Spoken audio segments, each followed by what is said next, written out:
Esse é o MoveOnCast, Fernando Manfio. Porque aqui o futuro é escrito por quem sabe decidir. E se falou em decisão, eu passo para você.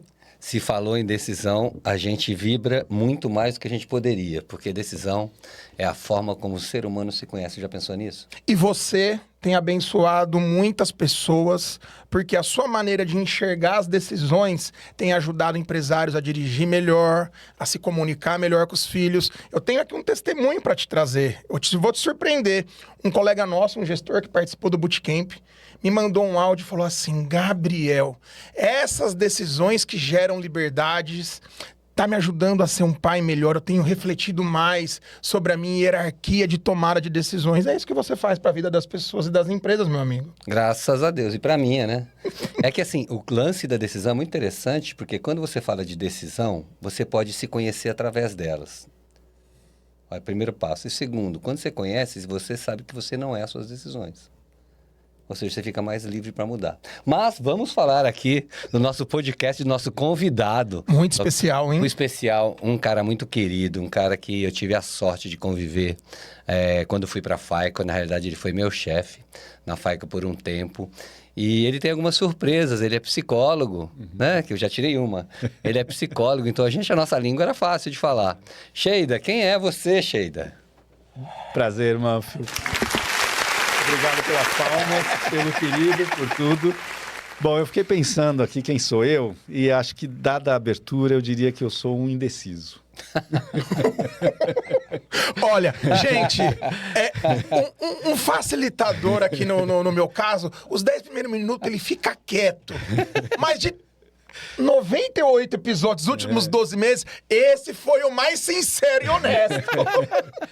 Sinceramente é isso. Então é difícil dizer quem eu sou, né? Porque a gente vai mudando a cada segundo. Mas talvez uma das características que eu lido bastante é a indecisão. Então, quando eu tenho muitas opções, eu começo a ponderar infinitamente sobre quais tomar e esse pode ser um problema. Por exemplo, vaga de estacionamento no shopping. Se tem muito, eu não sei onde parar.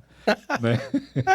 E isso reflete da vida toda, reflete quando eu sou um chefe, né? Que você começa a escutar os seus colaboradores e opiniões diferentes, e aí você tem que decidir qual que seria a melhor decisão na sua vida, que carreira seguir, ou seja, a gente é bombardeado por opções. Será que a abundância incomoda muito? Olha, eu acho que sim. Para mim, incomoda demais. É tão fácil quando você só tem duas opções, não é?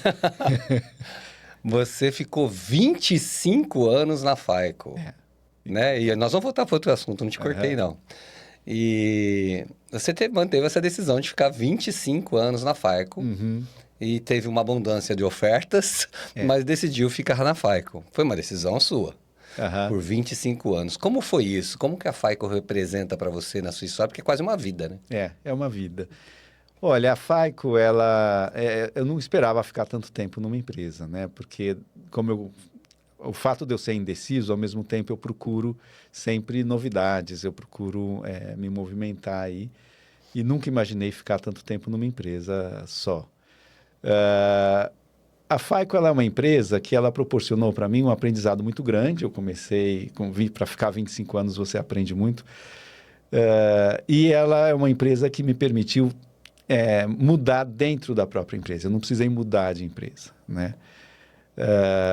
Uma coisa que é muito importante, que você já fala também nas suas conversas, é a relação humana. Eu acho que a FAICO ela tem uma relação humana muito importante. É uma empresa que, obviamente, como todas as outras, ela visa o lucro, né, o crescimento, como deveria, como deve mesmo, mas ela tem um respeito muito importante pelos funcionários. E a ética é fundamental. Então, essas duas coisas eu acho que me seguraram lá. Eu senti isso, né, na pele, tendo sido adquirido, né, a empresa tendo sido adquirida pela FAICO. Eu senti esse respeito que a FAICO tem. É um respeito sincero. Né? Não é só para cumprir com modismo. E eu saí da FAICO, né? Então, de 2006 a 2009, eu fui para a Equifax, que também é uma empresa muito boa. Mas eu fui mais por uma questão de experimentar alguma coisa nova, né? Uma questão de também a oportunidade de salarial e tudo mais. Mas em 6 meses eu percebi que não era. Então fiquei 3 anos na Equifax, mas depois do 6º mês eu fiquei trabalhando a minha volta para a FAICO, né? Para voltar, obviamente que a gente busca construir uma carreira, construir uma história, então a gente equaciona isso, né? Então eu busquei o melhor momento para voltar. Você sabe que esse lance da FAICO, eu não sei se eu já falei aqui, provavelmente sim, né? Mas quando a gente foi adquirido, a Go On foi adquirida pela FAICO, uma das coisas que mais me impactou, né? Foi 2 momentos que mais me impactaram. O primeiro momento, que antes da compra, a gente sentou com o presidente mundial e com um vice-presidente também, né? Sentamos, né? A Go On, a FAICO, sentamos para discutir venda com o presidente.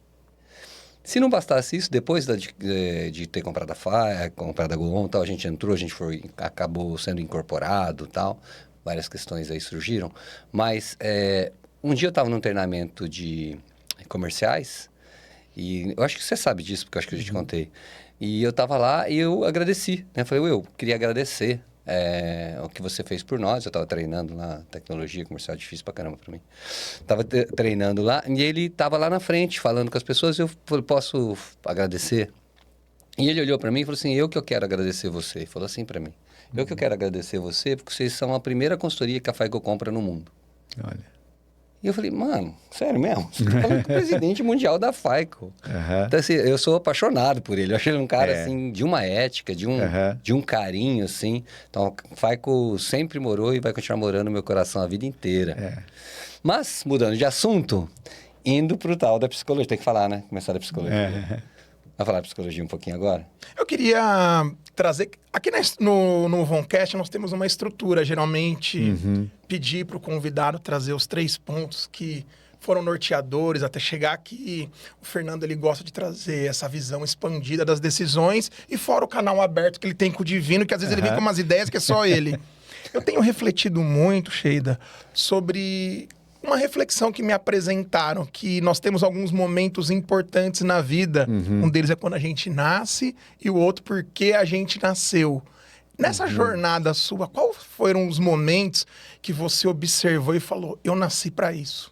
Isso me preenche, independente de resultado, independente do que as pessoas acham, é seu, é genuíno, é intencional. Boa pergunta. Eu levei uns 40 anos para ter esse momento, né? Quando eu me formei, eu fiz a engenharia elétrica, adorei, né? Eu gosto de exatas, eu gosto de desmontar coisa, montar. Circuito elétrico eu nunca entendi muito bem, mas eu me formei nisso e gosto. Fui trabalhar em banco e também gostava, porque é digital, sistemas e tudo mais. Mas nunca assim, naquela plenitude, né? E foi quando eu fui fazer a psicologia... E só quando eu comecei a atender mesmo, né, na psicologia, consultar e tudo mais, que eu me dei conta do que eu gosto, né, e qual que é o meu propósito, e é a família, né, eu demorei para perceber isso, a família. Então, eu demorei para enxergar que o meu prazer e o meu dia a dia, ele gira em torno das minhas filhas e da minha esposa.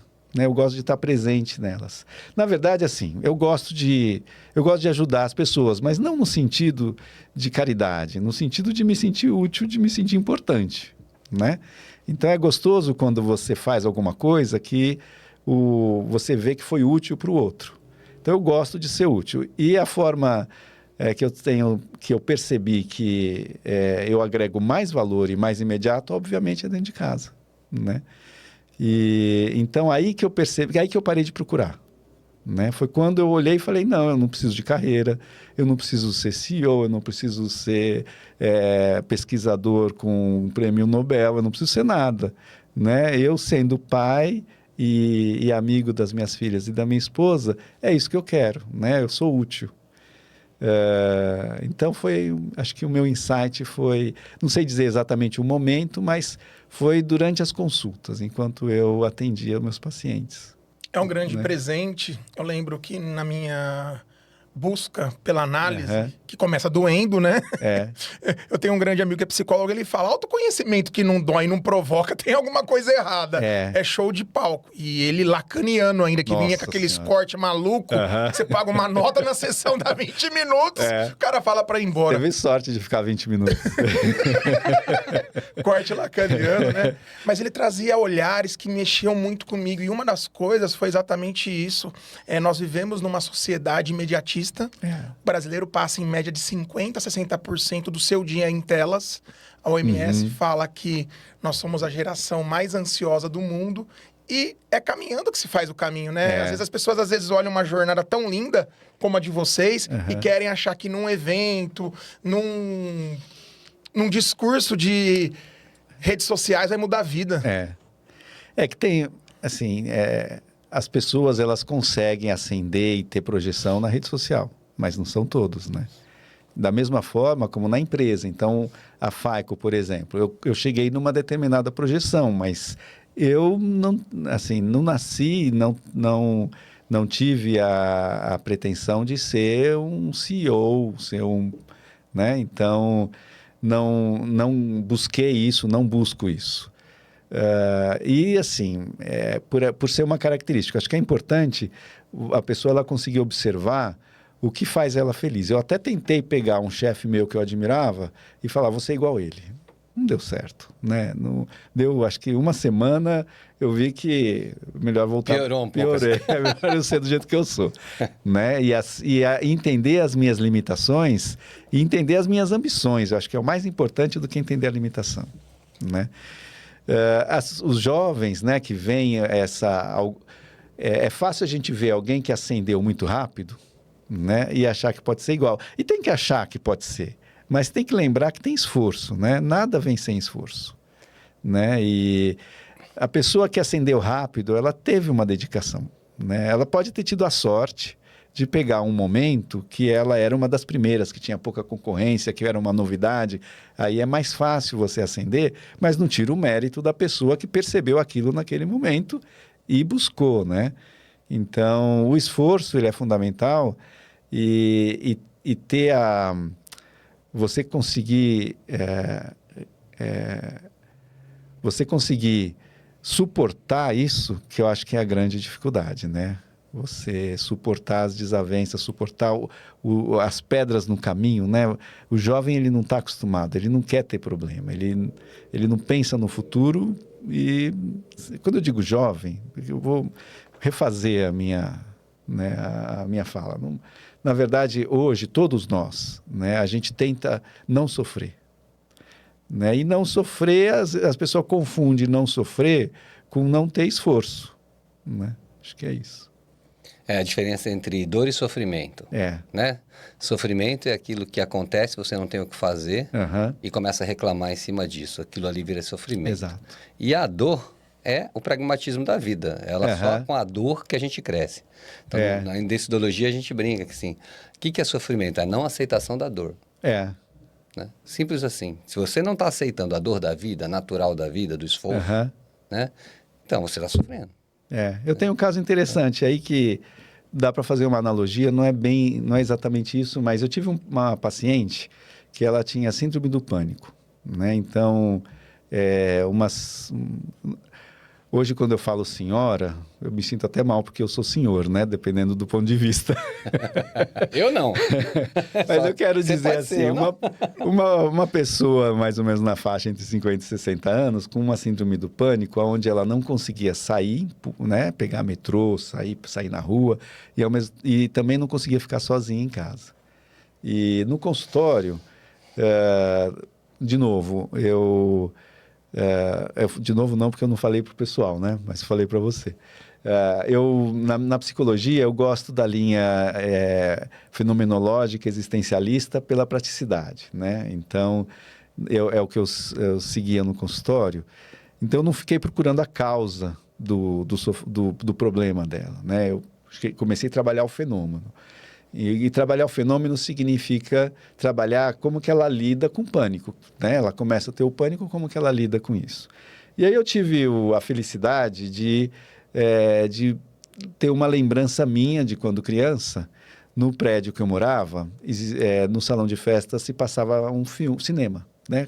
Toda semana, naquele projetor antigo e tal. Então, cheguei a assistir Tubarão, Inferno na Torre. E para criançada, né, de 10 anos e tal, era Nossa, você não conseguia dormir depois.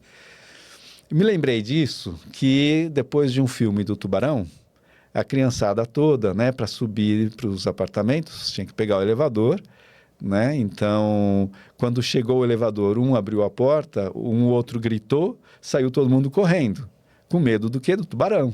Mas assim, criança de 10 anos acredita que tem tubarão em elevador? Não, óbvio, né? Por que saíram correndo? Porque estava o cineasta, né? A pessoa o diretor que conduziu o filme conseguiu passar para a gente aquele pavor, aquele pânico todo. Ele foi tão bom que esse pavor e esse pânico, ele persistiu a ponto de estar aflorado. Então, qualquer grito, qualquer coisa, fazia a gente voltar àquele sentimento e saímos correndo. Irracional, totalmente irracional. Então, eu contei isso para ela e disse, você é uma excelente diretora, porque o medo que você tem, todos têm. Né? Então, ela tinha medo de sair, de sofrer um acidente, ficar inválida, não era morrer. Era ficar dependente das outras pessoas, né? Eu falei, todo mundo tem o medo que você tem. A diferença é que você é uma excelente cineasta. Você pega esse seu medo e cria um filme do tipo do Tubarão, de tal forma que qualquer coisinha você vai sair gritando, né? Essa foi uma felicidade que eu tive, porque depois que eu falei isso para ela, na outra sessão ela voltou e disse, olha, eu comecei a ter o pânico, aí eu lembrei do filme do Tubarão. Aí eu falei, nossa, eu sou uma boa cineasta. E aí, quando ela lembrou disso, e ela falou, eu sou uma boa cineasta, ela aceitou a dor, né? Então, ela aceitou que, ela falou, é um fato, eu vou sentir o pânico, eu vou ter a sensação de que eu estou tendo um ataque cardíaco, eu sei disso. E isso vai ficar aumentado porque eu sou uma boa cineasta. Quando ela pensou isso, o que acontece, né? Acontece que ela deixa de aumentar porque ela aceitou.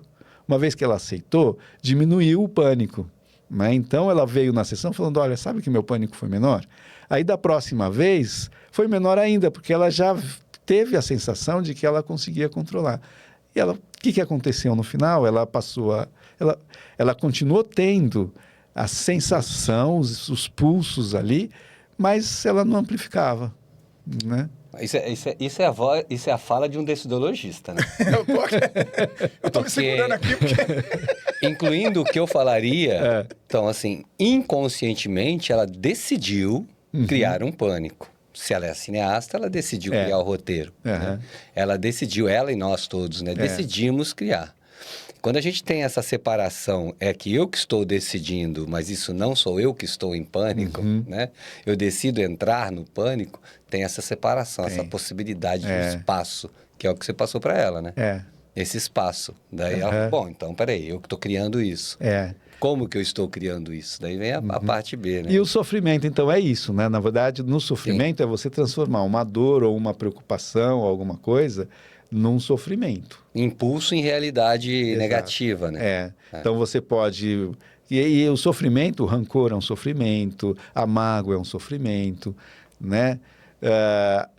E tudo isso é uma amplificação de uma dor que foi momentânea, que foi um pulso que você não precisa propagar. O grande desafio, principalmente para homens, eu faço um estudo sobre a ciência do perdão de um professor de Stanford. Ele diz que os homens não sabem nomear as emoções. E aí acaba ou bebendo ou comendo as emoções. E o que é mais desafiador, Sheila, que eu queria te perguntar, você consegue perceber numa conversa, numa troca, quando as pessoas são terapeutizadas, quando elas passam por um caminho de olhar assim para a dor e falar, cicatriz curada é ministério aberto. A pessoa tem autoridade para falar, poxa, eu venci por isso. Você consegue ter esse manejo, esse tato? Assim, a pessoa que ela passa por análise por muito tempo, principalmente na psicanálise, que é outra coisa que a gente conversou antes de abrir para o público, a psicanálise ela é muito conceitual, ela é muito estudada, né? Então, a pessoa que passa por psicanálise, ela acaba tendo um vocabulário, ela acaba tendo uma percepção um pouco mais, não sei se eu posso dizer científica, mais elaborada. Narrativas, né? Então, sim, dá para, assim, se percebe um pouco isso. Quando a pessoa ela passa por outros métodos, né, de terapia ou filosofia, eu não consigo perceber muito, porque é muito a bagagem da pessoa, né? Não entra tanto num quadradinho ali de teoria.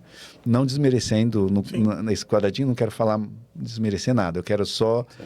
Inclusive, eu acho que a psicanálise, por ter esse estudo todo, ela acaba sendo mais densa e mais profunda, no sentido científico. Mas, assim, é difícil perceber, porque quando... É como você está querendo isolar a pessoa por um aspecto, né? Mas a pessoa ela não é aquele aspecto, a pessoa é o que ela viveu durante todo o tempo e não só... A análise, ela acontece na vida, não precisa acontecer no consultório. Né? Então, é difícil separar isso, a menos que tenha uma técnica muito específica. Poderia falar a mesma coisa de uma terapia comportamental, que a pessoa usa gatilhos. Aí, se você percebe que ela está usando gatilho, ela vai falar em público, ela bate no braço, ela faz alguma... Aí você percebe, né? Sim. Porque são técnicas. Então, mas usualmente, quando a pessoa não tem essas coisas, a análise é a vida, né? Então, não dá para perceber muito. Você sabe que você fez um comentário e eu já ouvi isso, né? O lance de nomear emoções. Cara, você sabe que eu não consigo entender isso bem, assim, o lance de precisar nomear emoções. Eu acho que é interessante nomear. É interessante, mas eu acho que o ponto crucial é que a maior parte das pessoas não consegue nem perceber que aquilo é uma emoção. O nome dela é o que eu brinco lá no Adesudologia, a gente brinca de medo e amor. Você sabe, é uma emoção que me leva para medo ou é uma emoção que me leva para o amor? Eu lembro uma vez que eu estava assistindo uma aula de uma mulher que ela falou assim, olha, eu escrevi um livro e escrevi aqui 500 emoções, né? E aí eu falei para ela, com todo respeito mesmo, assim, posso fazer um comentário? Assim, eu tenho, tinha 50 não sei quanto, tenho 50 e muitos altos anos, agora eu tenho menos. Mas assim, e aí, você fala em 500, será que eu consigo nomear 30? Então, assim, eu agradeço, né? Eu acho que é legal, mas assim, eu acho que mais prático, eu criei esse lugar de, qual o tom da emoção? Uhum. Ele vem de medo ou de amor? Né? Esse tom já dá uma puta praticidade para o ser humano perceber. Se esse executivo não sabe nomear a emoção, mas no mínimo ele percebe que ele está no medo, já dá uma avalanche. Assim, ele pode falar, não, estou com vergonha, estou com preguiça, estou com não sei o quê. Tudo isso na minha visão, filhos do medo psicológico. Né? O medo de ser quem somos, o medo do nosso poder, o medo de escolha, o medo de... Enfim, whatever. Nossos medos. Uhum. Eu acho que tem dois aspectos aí. Existe o aspecto da pessoa ela não conseguir verbalizar alguma coisa, né? Então, eu posso ter uma problemática, um trauma, alguma coisa, no qual eu tenho uma emoção, eu tenho algum sentimento ali que eu não consigo verbalizar, porque eu quero fugir dele, né? Existe um outro aspecto que é aquela pessoa que ela não é verbal. Então, ela não vai verbalizar. Sim. Né? Talvez eu seja um pouco assim. Se você me pedir para nomear 500 emoções, talvez eu não passe da terceira. Exato. Né? Eu tenho dificuldade de verbalizar no pensamento, né? E não é um trauma. Eu gosto muito de... Para mim, a imagem, o som, a cor, é muito vívido em relação a uma palavra. Então, transformar aquilo em palavra, para mim, é difícil. Mas dá para perceber que se aquela palavra, seja qual for, que você não precisa nem nominar, ela está expandindo você. Sim. Ou está bloqueando você. Isso você consegue perceber. Sim, sim. Né? Quando eu acho que a gente... Se todo ser humano perceber isso, basta. Né? Eu entendo assim, basta. Óbvio que alguns querem avançar e tal. Mas é o mínimo de autoconhecimento que o ser humano tem o direito de ter. Olha, estou criando aqui vou tomar uma decisão já, e essa decisão está vindo no meu medo. Isso já ajuda muito, então não vou tomar decisão agora. Né? Sim. Vou esperar um pouquinho. Né? Eu estou tomando uma decisão que tem tudo a ver com o meu amor. Eu estou me vibrando aqui, então Essa decisão, acho que facilita um pouco as escolhas, como a gente falou no começo, né? O mundo traz para a gente escolhas o dia inteiro, né?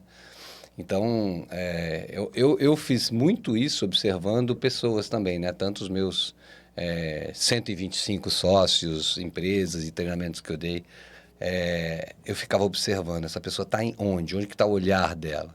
Né? A gente teve várias dessas conversas nos nossos almoços, quando a gente trabalhava junto e tal. Como é que é para você ter esse olhar psicológico, de psicólogo, vamos dizer assim, de terapeuta, de uma pessoa mais humana? Porque assim, pelo que eu entendi, você fez psicologia durante o período FAICO. Isso. Ou seja, mais para frente você decidiu que precisava de algo diferente para sua vida. Entendi isso ou não? Alguém te empurrou ou não? Não, na verdade, eu decidi fazer psicologia quando eu estava ainda no Lloyds Bank. No muito Lloyds? tempo antes da FAICO. Antes da FAICO? Antes da FAICO. Mas foi uma história engraçada, porque eu entrei na FMU porque não precisava de vestibular, né? Eu devia ter o quê? Uns 30 anos. Isso que eu ia perguntar. Aí, Um pouco antes da FAICO, dos 25 que você falou. Aí eu estava, talvez até antes dos 30 anos. Eu estava recém-casado. Então eu cheguei na faculdade, eram assim, 60 pessoas, acho que dessas 60, umas 55 mulheres, né? Tradicional. Exatamente o que você falou. As mulheres querem entender um pouquinho mais sobre si mesmo, o homem não. Aí, então, assim, eu trabalhava o dia inteiro, minha esposa trabalhava o dia inteiro, à noite eu ia para a faculdade, à noite ela ia para casa, eu chegava meia-noite e ela estava dormindo, eu saía 7 da manhã, 6:30 da manhã, ela também. Imagina, 4 anos fazendo isso, eu olhei e falei, 4 anos fazendo isso, numa faculdade onde só tem mulher, né? Não vai dar certo esse casamento.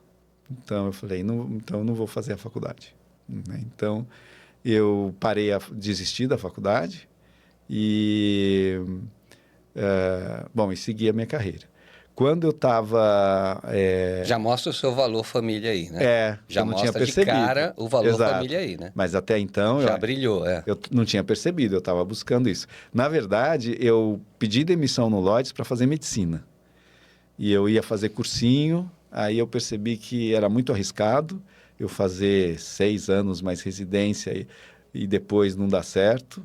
Ainda bem, porque eu percebi depois que a psicologia para mim era mais divertido.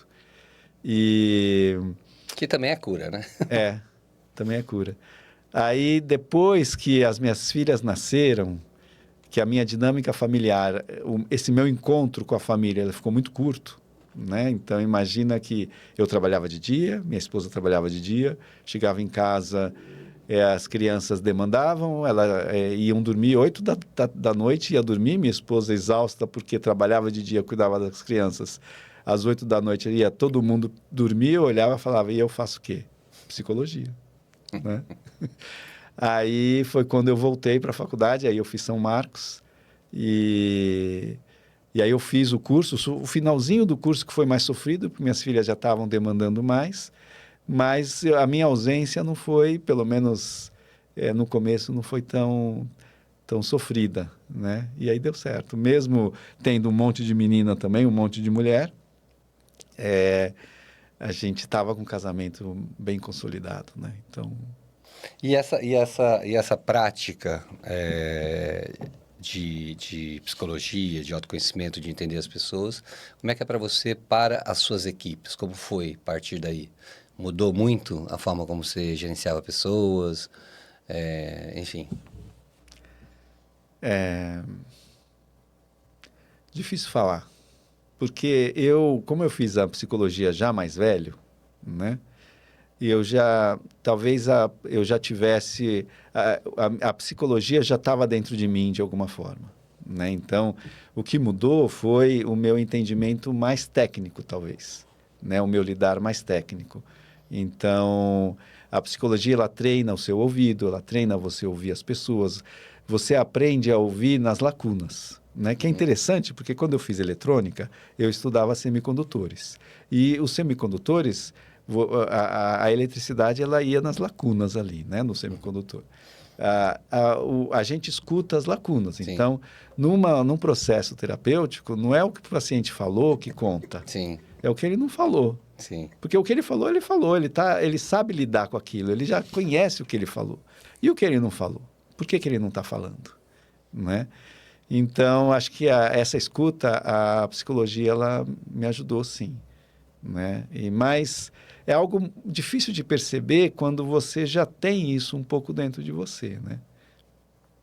Sim, é uma transição e um lugar de técnica. Processo. É um pouco do que vocês falaram isso, né? É um processo. É um processo. É um Às pouco vezes- do que eu senti também a vida inteira. Às vezes a pessoa, ela tá em eventos, eu venho muito mais para comportamental, né?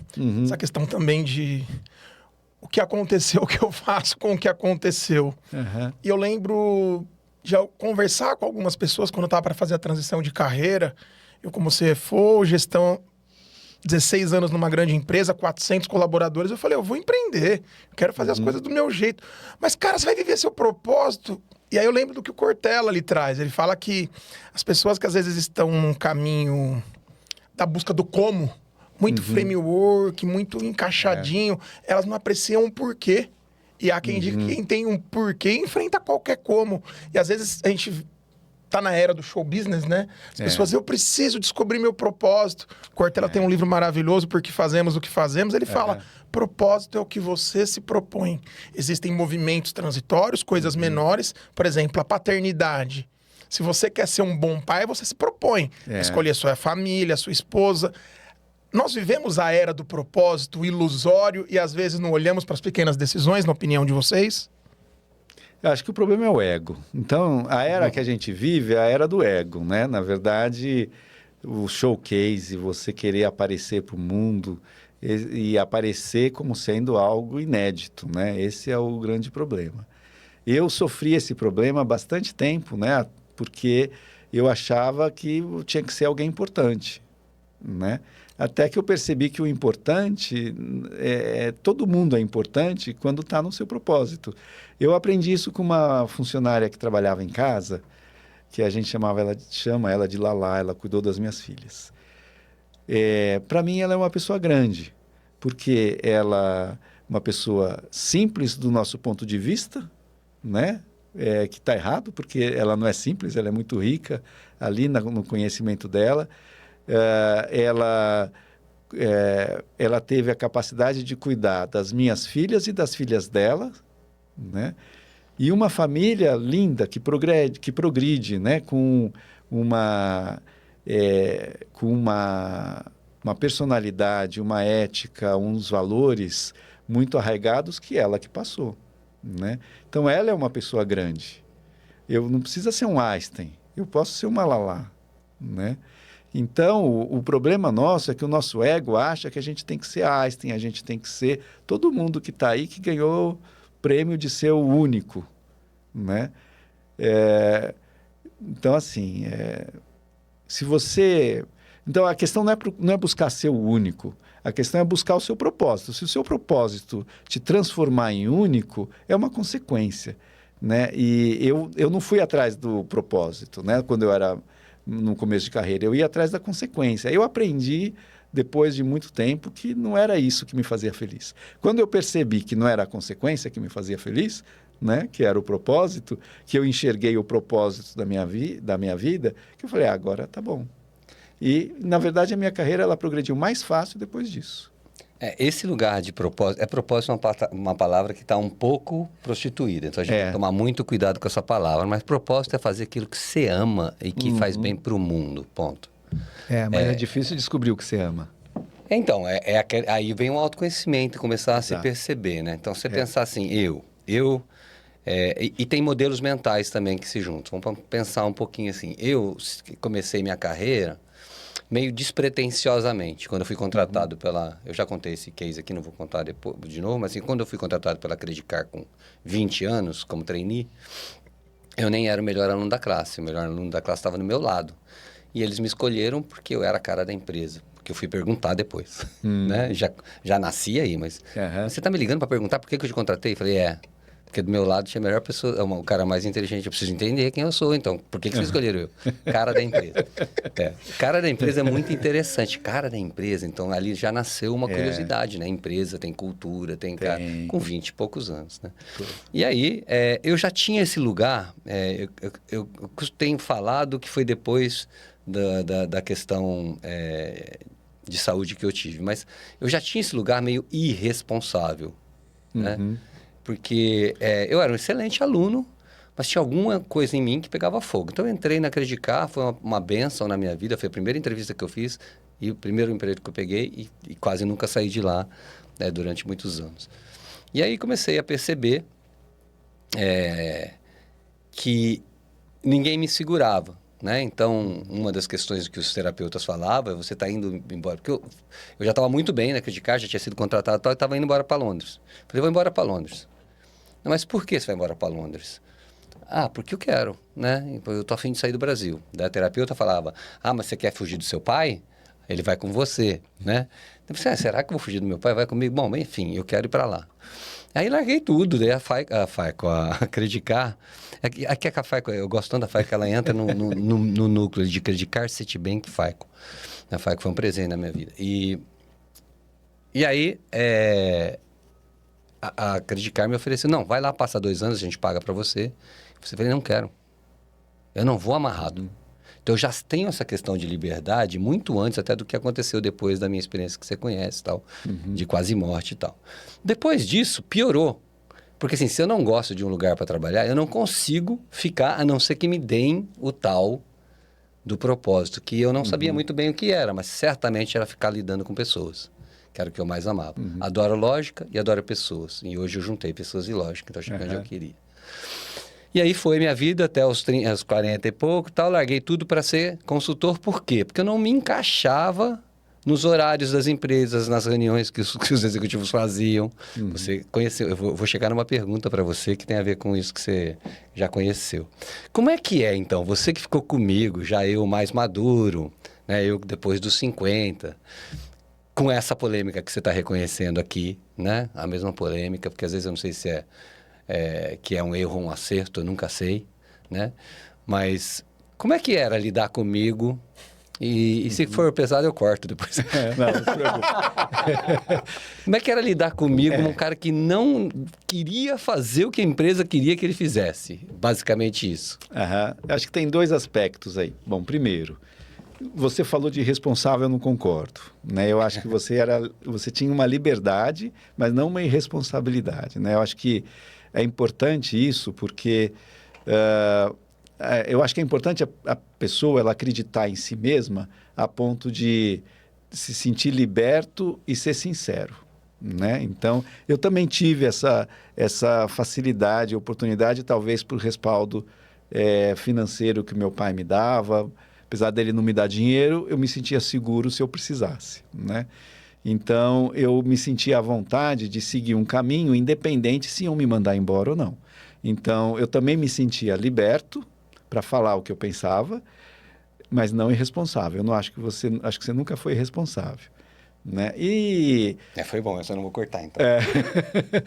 E ser o seu chefe, né? Ou ser chefe de pessoas como você, é difícil, né? Assim, eu sempre tive dificuldade, o meu time todo sempre foi um time sênior, e é difícil você ser chefe de quem sabe mais do que você, né? Porque a chefia, ela é uma orquestração, ela não é uma situação na qual você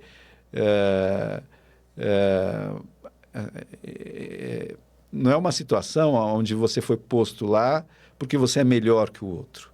Você foi posto lá porque você vai ter o papel de orquestrar aquelas pessoas. Sim. Obviamente, você pode ter pessoas mais júnior na sua equipe que sim, não vai ter a experiência, você vai ter o que ensinar. Mas esse júnior também vai te ensinar algumas coisas, porque ele provavelmente está numa geração que percebe situações que você não percebe, né? Então, o chefe ele é um orquestrador.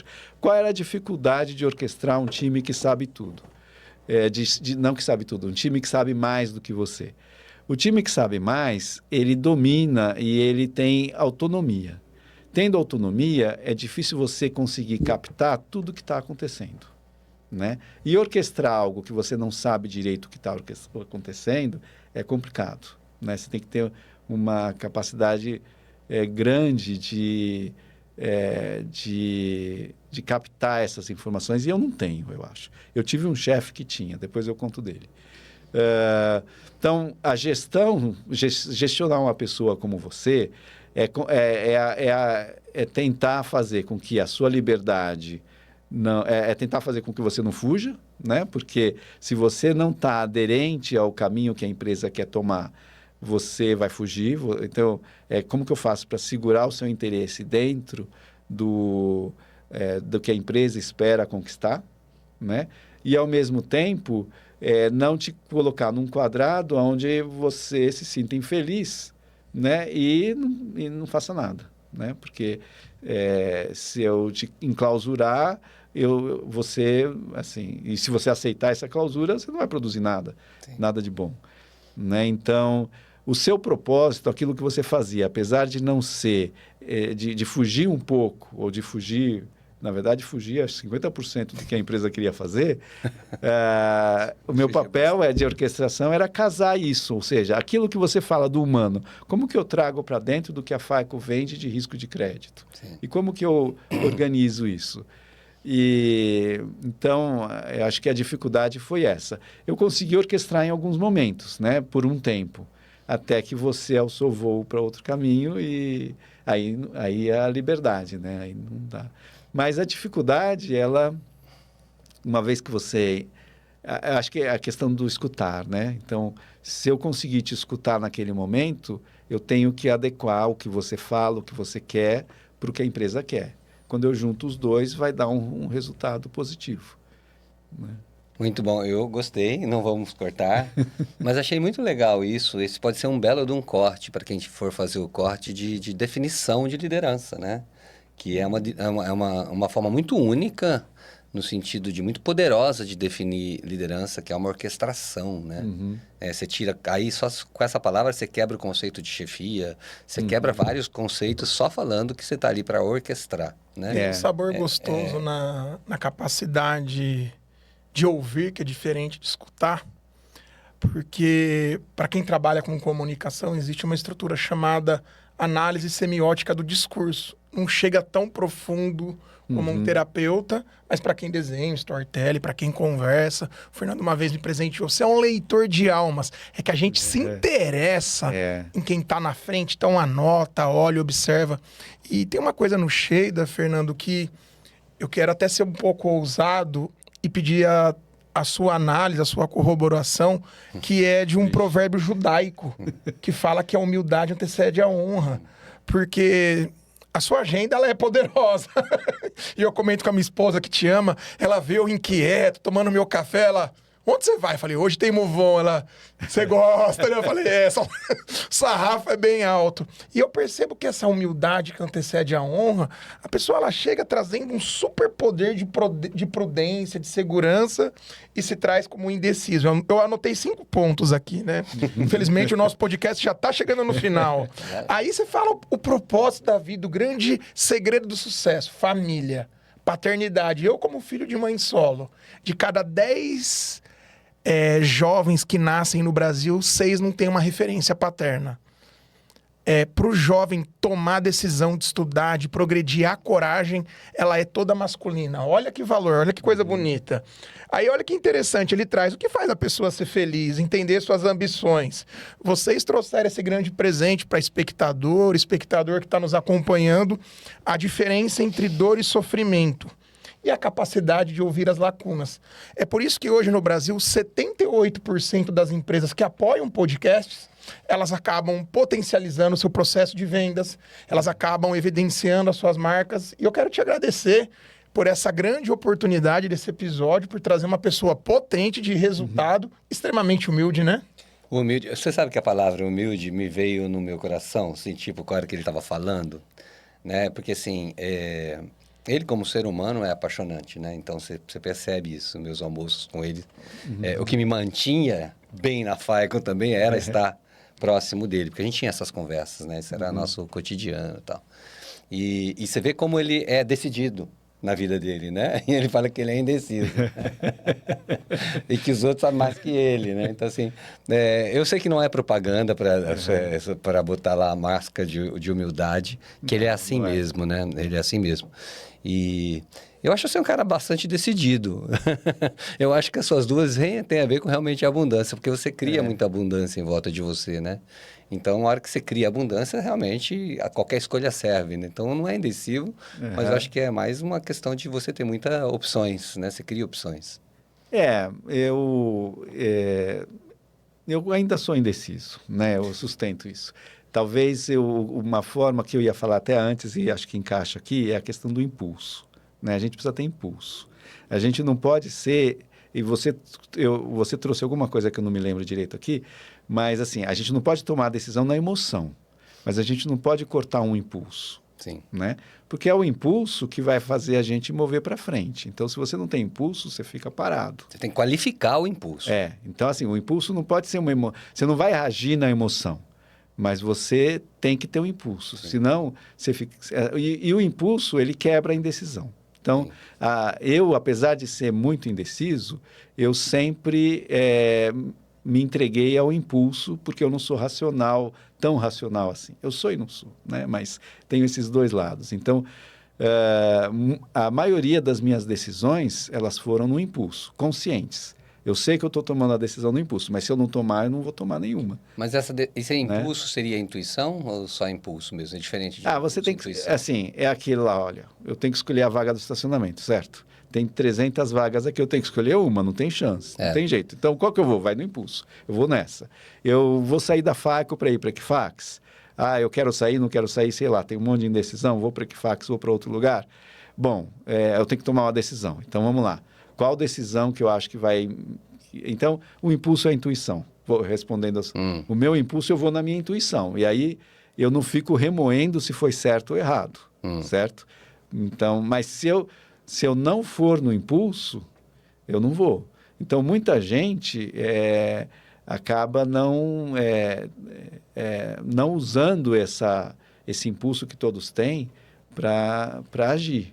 Isso tem uma conexão com ou medo de errar, ou por ser tão excelente, levará por um caminho de perfeccionismo. Eu falo isso, o professor Pedro Calabres, fiz um curso de neurociência, ele dava risada, ele falava exatamente isso. Eu me cobro tanto que eu aprendi uma coisa, eu só vou usar calça jeans e camisa preta.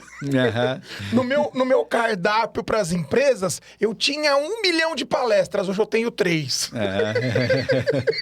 Porque ele falou, eu comecei a facilitar a minha vida. Eu entrava no Netflix, não quero fazer merchan, eles não fecharam com nós, né? Não, tinha ainda, né? 1 milhão de filmes. Eu ficava 40 minutos para escolher um e não escolhia nenhum. E eu acredito que a gente tá numa geração que tem dificuldade em decidir, né? Eu vou para a linha que o Manfield sempre fala. Eu acho que é uma questão de conhecimento próprio, né? Então, a pessoa, quando ela não se conhece, quando ela não... ela perde essa intuição aí, né? E ela deixa de... E aí ela tem o medo de optar por alguma coisa, ela tem o medo do impulso. Isso vale para o business. Então, quando o Manfield, ele lá na FAICO, ele tentava trazer o humano para o business, né? E por que eu concordava com ele e achava que isso servia? É porque o seu funcionário que está ali trabalhando, ele é uma pessoa. Ele toma a decisão pessoal igual ele toma a decisão para o negócio. E aí? Ele está tomando a decisão boa para o negócio? Né? Então, o quanto ele se conhece no trabalho que ele faz, o quanto ele consegue perceber a importância que aquele trabalho que ele está fazendo, qual é o impacto que aquilo gera para a empresa, para a sociedade. E se ele não percebe isso, se ele não consegue se situar no ambiente que ele está ou na importância que ele tem para a vida, depois eu falo de Viktor Frankl, ele não consegue tomar a decisão certa, ele não consegue seguir os impulsos dele, né? Então, Viktor Frankl, ele falava o seguinte, que ele ficou uma parte da vida dele, enquanto ele escrevia a tese dele não sei se era mestrado ou doutorado, procurando qual era o sentido da vida. Até que ele percebeu, ele perguntava, mas qual é o sentido da minha vida? Ele percebeu que a pergunta era errada. Ele tinha que perguntar o seguinte: o que a vida espera de mim? Né? O que eu represento para a vida, para o ambiente que eu pertenço? Né? Então, o funcionário que está lá naquela empresa, né, e que pertence no sentido não de domínio, mas que ela faz parte de uma corporação, o que a vida, o que aquele trabalho, o que aquela experiência, o que se espera, onde ela contribui, o que a vida espera dela no mundo profissional, o que a vida espera dela no mundo pessoal. E a grandeza está na contribuição que você vai fazer. Não importa o reconhecimento que você vai ter. O reconhecimento ele é próprio, é você se sentir útil no final das contas. Você sabe o que mais incrível que pareça, você está falando aí, depois eu quero falar outra coisa da indecisão. Eu, quando pensava na FICO, eu queria fazer o que a FICO queria, onde eu queria chegar. Uhum. Meu desejo era satisfazer a FICO, só mostrar para a FICO que existe uma outra linguagem possível além da que eles colocavam, né? E eu acho que você já sabe disso, que não sei se você vai lembrar, mas eu lembro de um dia que eu expliquei para um banco grande toda a formatação do software da FICO só falando de ser humano, de mente humana, né? E tinha um monte de gente ali que levantou assim, já está explicado o que a FICO faz. Porque é muito similar. Porque é processo decisório. É um motor de decisão. E é isso que a gente está falando aqui o tempo todo, de motor de decisão. E voltando um pouquinho, então, mas eu só não conseguia traduzir aquilo daquela forma, porque não era a linguagem da FICO. Meio que a FICO fala de uma forma, eu falo de outra. E aí você estava falando de decisão. Quero ir de novo aqui nesse lugar. Você falou de intuição, né? Impulso e intuição. Quando eu vou para a vaga de estacionamento, esperar uma intuição é demais.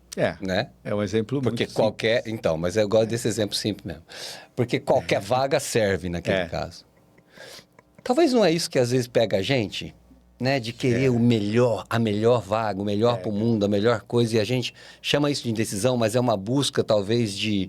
Eu estou indeciso, mas porque eu não acho qual é a vaga perfeita. Né? E aí não vem a intuição, porque a intuição não vai falar nada, ele vai falar assim, irmão, qualquer um serve, né? E diferentemente de outras situações que vem uma intuição, que mesmo assim, você não sabe se é melhor. Ficar 5 horas conversando aqui. Vai ser a fase 2. Mas sabe o que é interessante? Mas não é? Na igreja... Perfeccionismo, vamos dizer assim. Não, mas às vezes a gente olha para a grandiosidade e não percebe os grãos de mostardas diários. Nós estávamos na igreja domingo, tem uma maneira de enxergar a vida, por uma qual uma visão cristã, e ali o preletor falou, às vezes vocês esperam sinais de Deus de coisas grandes que você já sabe o que você tem que fazer. Você comentou, sou pai de 2 meninas, já sabe que elas vão espelhar o tipo de marido no pai. E uma decisão perfeita para 2025, Fernando, vai acontecer em maio, que é o Fórum Muvon. Nós estamos chegando no final desse episódio 1/5, eu espero, no mínimo. Você e os patrocinadores deem um jeito de trazer o Sheila, mas pelo menos 4 vezes esse ano. Eu sei que eu tô pedindo demais, mas eu quero saber, Fernando, os nossos espectadores, espectadoras perguntam o que é o Fórum Muvon e quando acontecerá em 2026, por favor. Fórum Muvon, principalmente esse ano, vai ser o maior evento de crédito do país no primeiro semestre. Certamente isso a gente manteve no primeiro semestre, esse ano é ano de Copa, de um monte de coisa, a gente manteve, dia 26 de maio vai surgir o encontro, né? Muvon é um encontro, onde os amigos vão lá para falar de negócios, né? E não a gente vai falar de negócio e de repente tá cheio de colega em volta. É o contrário, a gente vai lá como amigo para falar e ver e divulgar nossos negócios. Então, o Fórum Muvon é um fórum que hoje eu entendo que é um fórum querido, né? Desejado pelas pessoas, também por esse lugar humano. E é sempre do humano para o profissa, não é do profissa para o humano. Essa é a nossa inversão, né? Que é muito que a gente falou aqui. Do humano para o profissional. Então, o fórum está acontecendo, seja patrocinador, venha com a gente, porque vai ser um espaço lindo. Olha que cores bonitas que a gente está trazendo para o mundo, né? Essas cores mais, até um pouco mais femininas, um pouco mais amorosas, um pouco mais sutis, que é para a gente realmente se conectar, sair daquelas cores todas de trabalho profissional, é trabalho, mas é trabalho com amor. Então, é isso que você vai encontrar lá no Muvon. E eu não vou conseguir terminar, porque eu preciso falar uma coisa aqui ainda aqui. Nós vamos ter que dar só mais uma palavrinha aqui desse negócio que eu tava pensando aqui das vagas de estacionamento. Deixa eu falar só mais um pouquinho. Ô, Eric, prepara mais uma hora aí, meu amigo. É só rapidinho. É tipo assim, eu criei aqui uma coisa na minha cabeça. Que eu tava pensando assim, falar pra mim o seguinte, pra eu deixar de ser indeciso na vaga de estacionamento. Porque você falou de vaga de estacionamento, eu pensei em comida, em várias coisas que me fazem isso.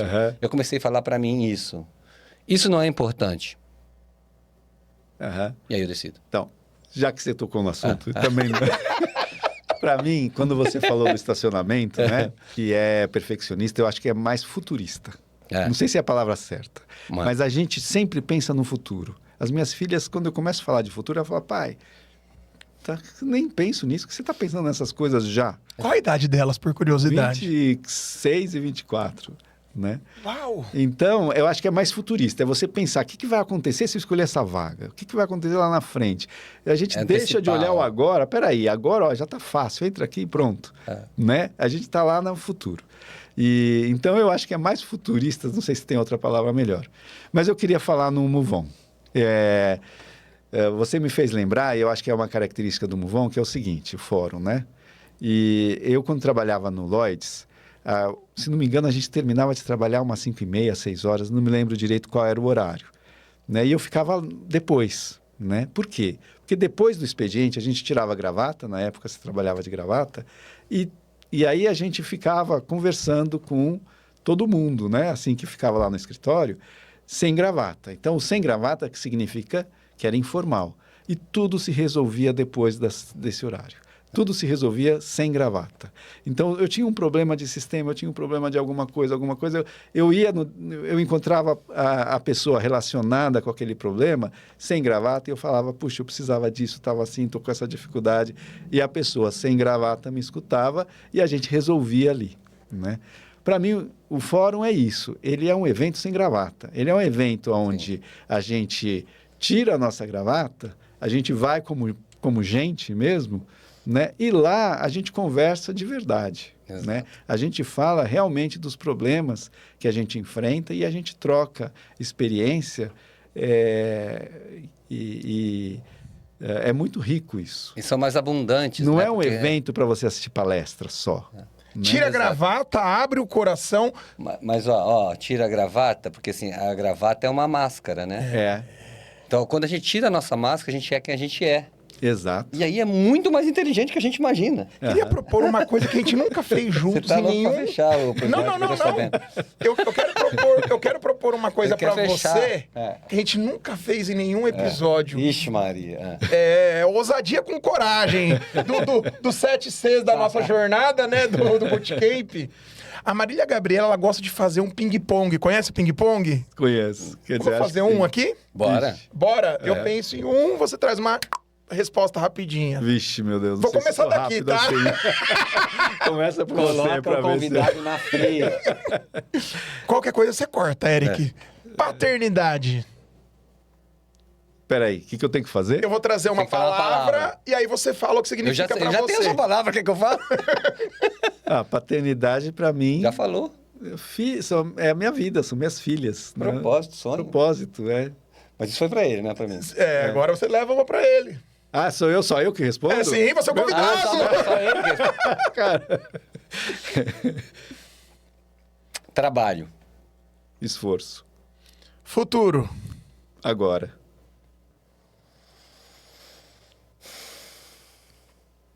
Uma saudade. Boa. Infância. Eu não sou bom nisso. Maior aprendizado da vida. Todas as respostas. A vida mesmo. A vida. A maior aprendizado é a vida. O que faltou? Existe.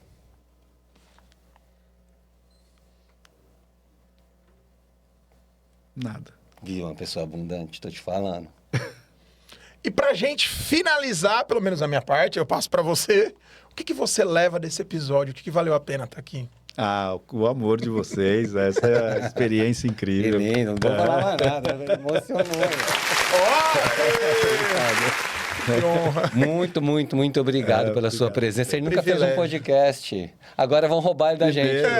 Com certeza. Vamos assinar exclusivo Movoncast, Ricardo Scherer de Oliveira. Não o chame. Se quiser falar com ele, fale com a gente, né, Gabriel? Obrigado. Tamo junto. Um prazer demais ter você aqui. E que riqueza, né? Digo mesmo. Você se abrir com essa beleza toda que você traz. Um cara incrível que... Nossa, agora deu mais saudade, a gente ficar tanto tempo que vai ser, porque a gente não se vê, né? Olha, eu vim tranquilo, porque esse cara incrível que você fala, eu tinha certeza que quem ia fazer era você, entendeu? Porque qualquer um que conversa com o Manfio vira incrível. Que isso. Meu Deus do céu. Aí, Gabriel, vamos falar. Falar do que agora, Gabriel? Muito obrigado para você, obrigado, gente. Obrigado. espectadora que nos acompanha, espectador. Você empresário e empresária que entende a nossa intenção, atenção e atitude, vem com a gente, tem espaço para nós crescermos juntos. E sempre lembre-se, no Movoncast, o futuro é escrito, por quem sabe decidir. Muito obrigado, Sheida, e até mais. Um abraço. Até mais. Obrigado. Tchau, tchau.